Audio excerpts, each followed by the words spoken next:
Persuasion is my favorite Jane Austen novel. I've read it multiple times, but I only just noticed a passage in the very first chapter that changed my perception of one of the novel's least likable characters, and now I really want to talk about it.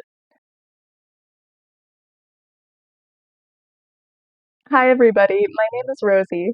I'm a writer, editor, and crocheter, and today I'm making a sweater and reading Persuasion. This is my first time showing my face on YouTube, so my apologies in advance for inevitably being super awkward, but more importantly, thank you so much for watching.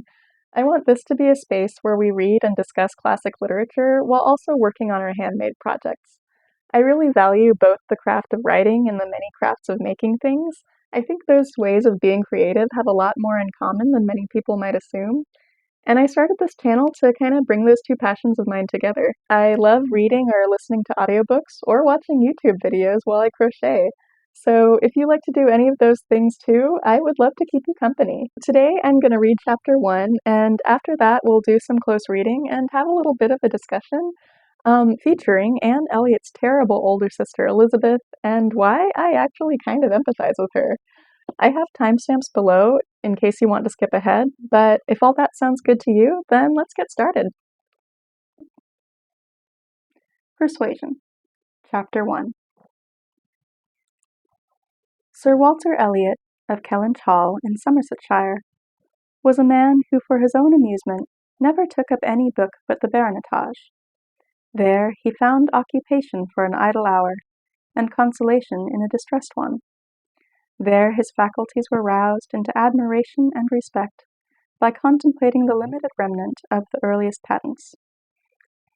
There any unwelcome sensations arising from domestic affairs changed naturally into pity and contempt as he turned over the almost endless creations of the last century. And there, if every other leaf were powerless, he could read his own history with an interest which never failed. This was the page at which the favorite volume always opened. Elliot of Kellynch Hall. Walter Elliot, born March 1st, 1760. Married July 15th, 1784, Elizabeth, daughter of James Stevenson, Esquire, of South Park, in the county of Gloucester, by which lady, who died 1801, he has issue Elizabeth, born June 1st, 1785, Anne, born August 9th, 1787, a stillborn son, November 5th, 1789, Mary, born November 20th, 1791.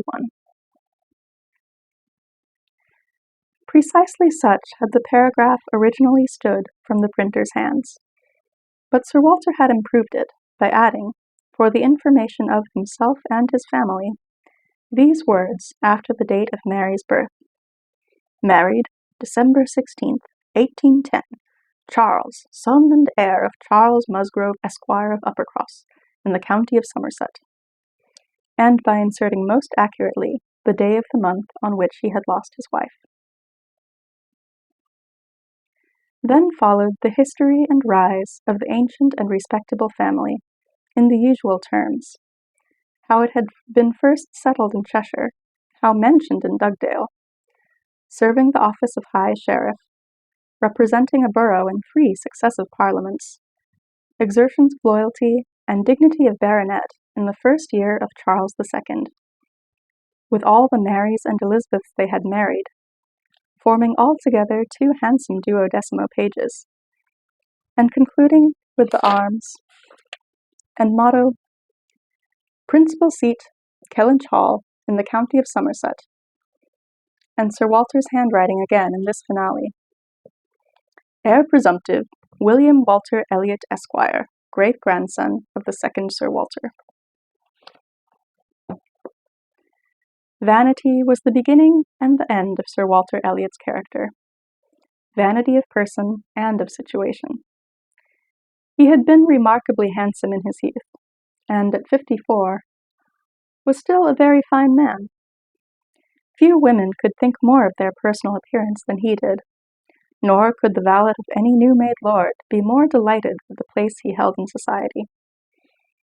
He considered the blessing of beauty as inferior only to the blessing of a baronetcy, and the Sir Walter Elliot, who united these gifts, was the constant object of his warmest respect and devotion. His good looks and his rank had one fair claim on his attachment, since to them he must have owed a wife of very superior character to anything deserved by his own. Lady Elliot had been an excellent woman, sensible and amiable, whose judgment and conduct, if they might be pardoned the youthful infatuation which made her Lady Elliot, had never required indulgence afterwards. She had humoured, or softened, or concealed his failings, and promoted his real respectability for 17 years, and though not the very happiest being in the world herself, had found enough in her duties, her friends, and her children to attach her to life, and make it no matter of indifference to her when she was called on to quit them. 3 girls, the 2 eldest 16 and 14, were an awful legacy for a mother to bequeath, an awful charge, rather, to confide to the authority and guidance of a conceited, silly father. She had, however, one very intimate friend, a sensible, deserving woman, who had been brought, by strong attachment to herself, to settle close by her in the village of Kellynch, and on her kindness and advice Lady Elliot mainly relied for the best help and maintenance of the good principles and instruction which she had been anxiously giving her daughters. This friend and Sir Walter did not marry, whatever might have been anticipated on that head by their acquaintance. 13 years had passed away since Lady Elliot's death, and they were still near neighbours and intimate friends, and one remained a widower, the other a widow. That Lady Russell, of steady age and character, and extremely well provided for, should have no thought of a second marriage, needs no apology to the public, which is rather apt to be unreasonably discontented when a woman does marry again, than when she does not. But Sir Walter's continuing in singleness requires an explanation. Be it known, then, that Sir Walter, like a good father, having met with 1 or 2 private disappointments, and very unreasonable applications, prided himself on remaining single for his dear daughter's sake. For one daughter, the eldest, he would really have given up anything, which he had not been very much tempted to do. Elizabeth had succeeded, at 16, to all that was possible of her mother's rights and consequence, and being very handsome, and very like himself, her influence had always been great, and they had gone on together most happily. His 2 other children were of very inferior value. Mary had acquired a little artificial importance by becoming Mrs. Charles Musgrove, but Anne, with an elegance of mind and sweetness of character, which must have placed her high with any people of real understanding, was nobody with either father or sister. Her word had no weight, her convenience was always to give way, she was only Anne. To Lady Russell, indeed, she was a most dear and highly valued goddaughter, favourite and friend. Lady Russell loved them all, but it was only in Anne that she could fancy the mother to revive again. A few years before, Anne Elliot had been a very pretty girl, but her bloom had vanished early, and as even in its height her father had found little to admire in her, so totally different were her delicate features and mild dark eyes from his own, there could be nothing in them, now that she was faded and thin, to excite his esteem. He had never indulged much hope, he had now none, of ever reading her name in any other page of his favourite work. All equality of alliance must rest with Elizabeth, for Mary had merely connected herself with an old country family of respectability and large fortune, and had therefore given all the honour, and received none. Elizabeth would, one day or another, marry suitably. It sometimes happens that a woman is handsomer at 29 than she was 10 years before. and generally speaking, if there has been neither ill health nor anxiety, it is a time of life at which scarcely any charm is lost. It was so with Elizabeth, still the same handsome Miss Elliot that she had begun to be 13 years ago, and Sir Walter might be excused, therefore, in forgetting her age, or at least be deemed only half a fool, for thinking himself and Elizabeth as blooming as ever, amidst the wreck of the good looks of everybody else, for he could plainly see how old all the rest of his family and acquaintance were growing.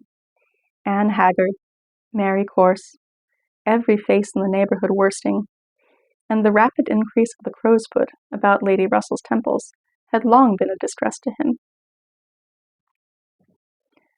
Elizabeth did not quite equal her father in personal contentment. 13 years had seen her mistress of Kellynch Hall, presiding and directing with a self-possession and decision which could never have given the idea of her being younger than she was.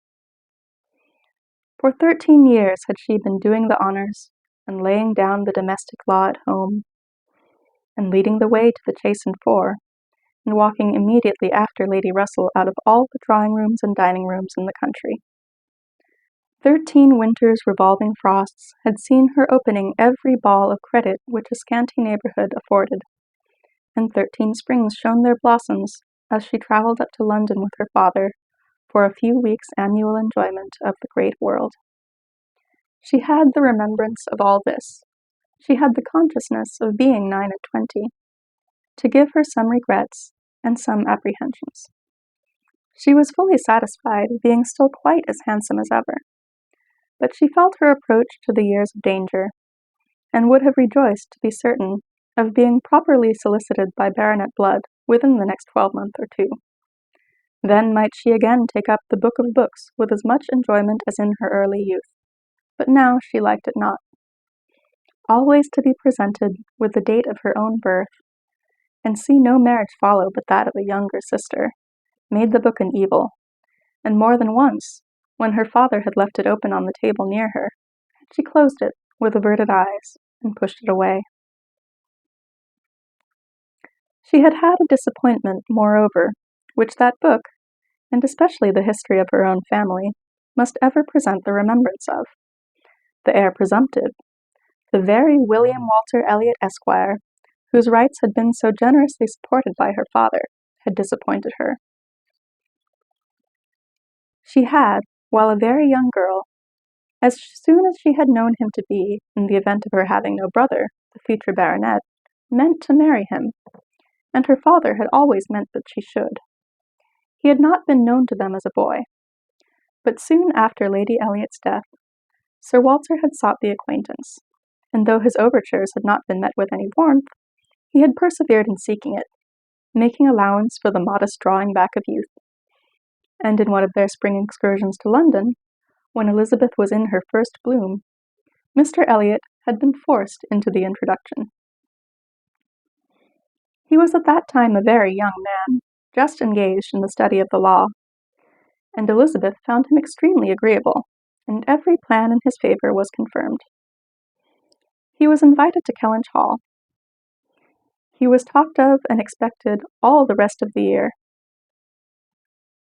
but he never came.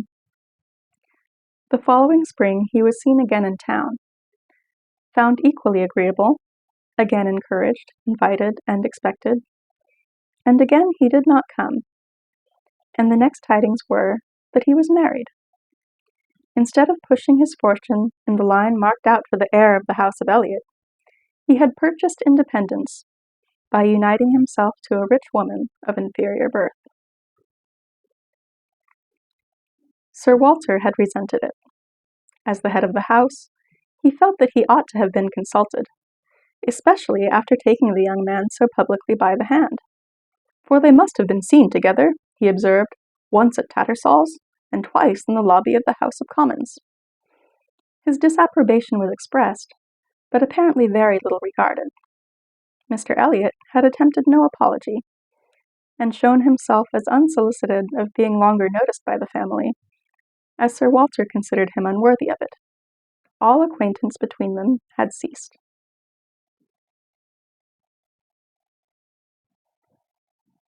This very awkward history of Mr. Elliot was still, after an interval of several years, felt with anger by Elizabeth, who had liked the man for himself, and still more for being her father's heir, and whose strong family pride could see only in him a proper match for Sir Walter Elliot's eldest daughter. There was not a baronet from A to Z whom her feelings could have so willingly acknowledged as an equal. Yet so miserably had he conducted himself, that though she was at this present time, the summer of 1814, wearing black ribbons for his wife, she could not admit him to be worth thinking of again. The disgrace of his first marriage might, perhaps, as there was no reason to suppose it perpetuated by offspring, have been got over, had he not done worse. But he had, as by the customary intervention of kind friends they had been informed, spoken most disrespectfully of them all, most slightingly and contemptuously, of the very blood he belonged to, and the honours which were hereafter to be his own. This could not be pardoned. Such were Elizabeth Elliot's sentiments and sensations, such the cares to alloy, the agitations to vary, the sameness and the elegance, the prosperity and the nothingness of her scene of life.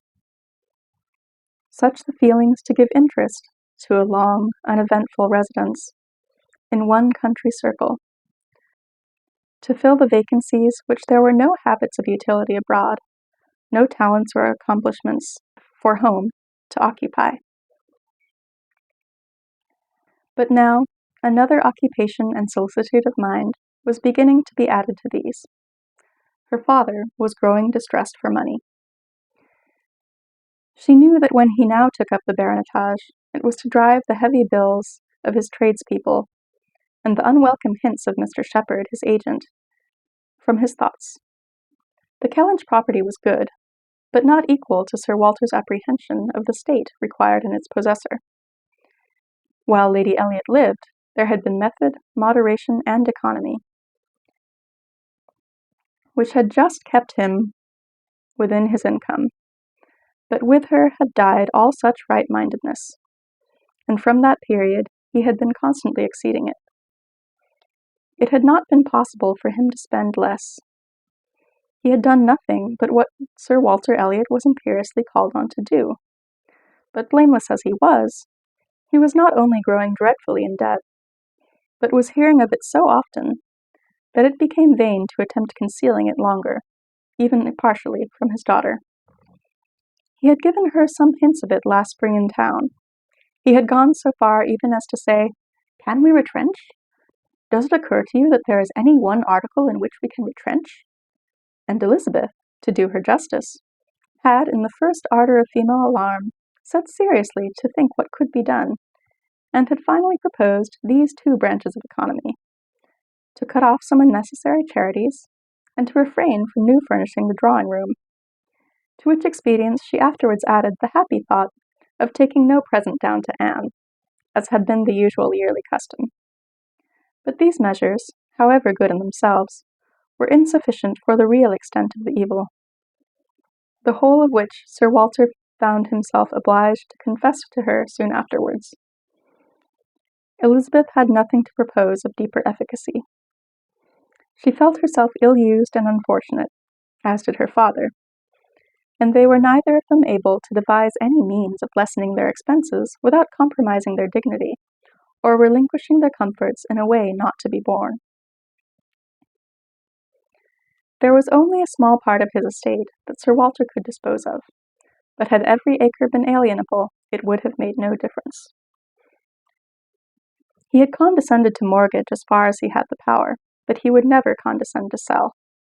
No, he would never disgrace his name so far. The Kellynch estate should be transmitted whole and entire, as he had received it. Their two confidential friends, Mr. Shepherd, who lived in the neighbouring market town, and Lady Russell, were called on to advise them, and both father and daughter seemed to expect that something should be struck out by one or the other to remove their embarrassments and reduce their expenditure without involving the loss of any indulgence of taste or pride. Okay, hi again. We're back. So let's talk about chapter 1. And the first thing that I want to notice is that Jane Austen begins Persuasion by delving into the minds of its least likable characters, which is kind of a striking choice. Anne Elliot, the middle sister who Sir Walter and Elizabeth barely notice, is going to be the heroine of this novel, but even though the narrator speaks highly of her when she's introduced, she's dismissed within that very same sentence. It reads, "His two other children were of very inferior value. Mary had acquired a little artificial importance by becoming Mrs. Charles Musgrove, but Anne, with an elegance of mind and sweetness of character which must have placed her high with any people of real understanding, was nobody with either father or sister. Her word had no weight. Her convenience was always to give way. She was only Anne." It's almost like her positive qualities are getting hidden or tucked away between those two commas in the middle, in the same way that Anne herself gets hidden away and pushed aside by her family. And we don't get any of Anne's interiority in this chapter. Instead, we spend a lot of time with her dad, Sir Walter Elliot, who is deeply and cringily obsessed with his own status as a baronet. Both Ellie Dashwood and Dr. Octavia Cox have great videos on their channels breaking down what this actually means. And I'll link those down in the description, but basically, even though a baronet is an inherited title that marks Sir Walter as a member of the aristocracy, oh dear yarn. But basically, even though a baronetcy is an inherited title that marks Sir Walter as a member of the aristocracy, he's still closer to the bottom of that social class than he is to the top. He's not a member of the nobility. In fact, he's still technically a commoner, and all that's to say that he's making way too big a deal out of things. So one of my favorite ways in which Austen makes fun of his arrogance is this detail where she compares him to a servant. She writes that the valet of any new-made lord could not be more delighted with the place he held in society. A valet, as you probably know if you've seen Downton Abbey, is a male servant who helps a gentleman with personal matters, including taking care of his clothing and helping him get dressed. Among service positions, it is a role with a lot of status, and it requires a high level of trust. So if you were a valet, generally speaking, you'd be well within your rights to take a lot of pride in your work. But in this particular simile, we're talking about the valet of a new-made lord who's basking in the reflected glory of his boss getting a new title. So not much of a personal accomplishment. We can also associate the valet's personal grooming duties with Sir Walter's preoccupation with looks, and on a metaphorical level, with the way he's always primping and polishing up his reputation. I'd argue that with this one line, Austen isn't just comparing Sir Walter to a servant, which is already something he would probably see as an insult. She's actually critiquing him for an attitude of servility toward his own status, like this title of baronet is up on a pedestal and his whole life's work is to show it off. And it's a beautifully layered Austenian burn. But what really stood out to me in this reading was not the portrayal of Sir Walter so much as his daughter Elizabeth.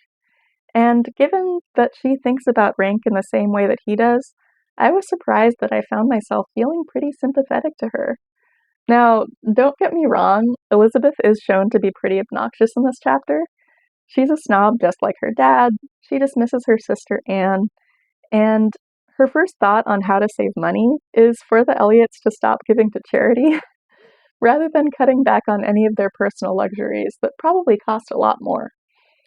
Her unrequited feelings for Mr. William Elliot might be relatable, but they're also kind of narcissistic, in the sense that she can only love someone who reminds her of herself. Austen writes that she, quote, liked the man for himself, and still more for being her father's heir, and her strong family pride could see only in him a proper match for Sir Walter Elliot's eldest daughter. This choice of words, Sir Walter Elliot's eldest daughter, is really important. It's highlighting the fact that Sir Walter's eldest child would normally also be his heir, but as a woman, Elizabeth can't inherit the baronetcy.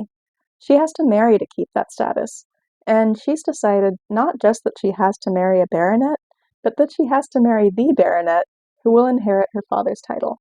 She pretty much wants to marry the boy version of herself, which, it's a little weird.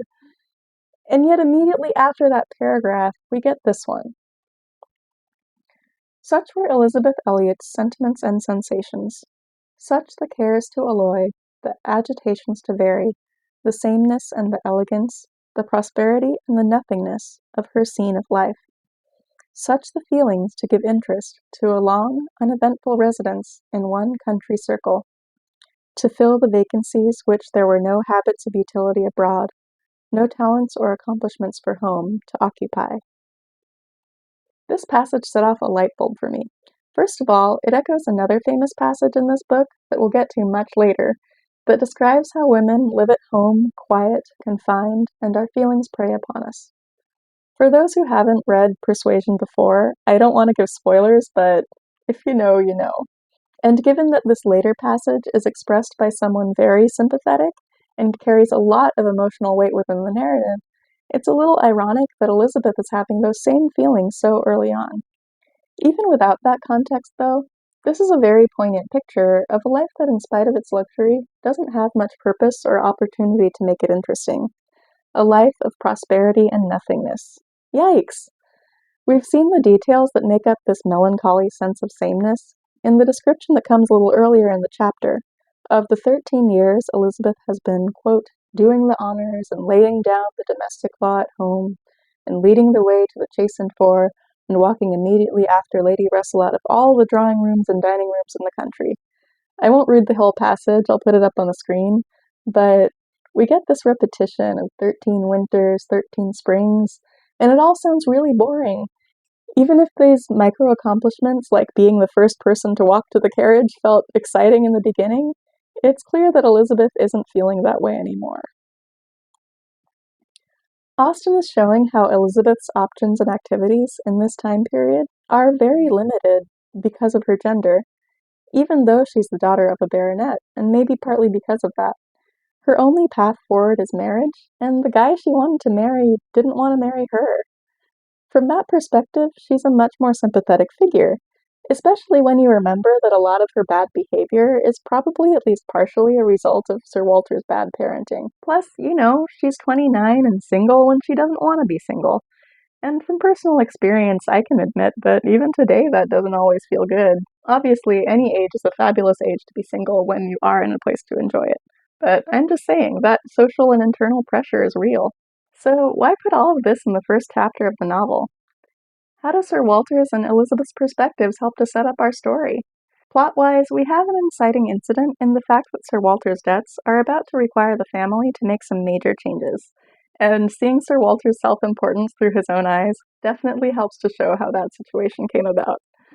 But I also want to suggest that the story of Elizabeth's disappointment with Mr. Elliot, in addition to being important backstory for these characters, is also foreshadowing some of the themes that we're about to see throughout the novel, or playing them out on a smaller scale. Going forward, we're about to see much more dramatically how past resentments and disappointments can play out in the present. And as we keep reading, I also want to pay attention to what Austen is saying about how women's choices are constrained, and how our characters deal with those constraints. So I hope that makes you excited for the next video, but it's all I have for now. Thank you so much for watching. If you enjoyed this video, please consider liking or subscribing. I'm brand new here and it would really mean a lot. Also, let me know in the comments, what details stood out to you in this chapter? Do you think I'm going too easy on Elizabeth, or do you kind of feel for her too? Also, if you were making something while watching this video, how did it go? I kind of forgot to crochet at times while talking about the book, but I did get a couple rows done. So let me know what you're working on down below. Happy reading, happy crafting, and I'll see you in chapter 2. Bye-bye.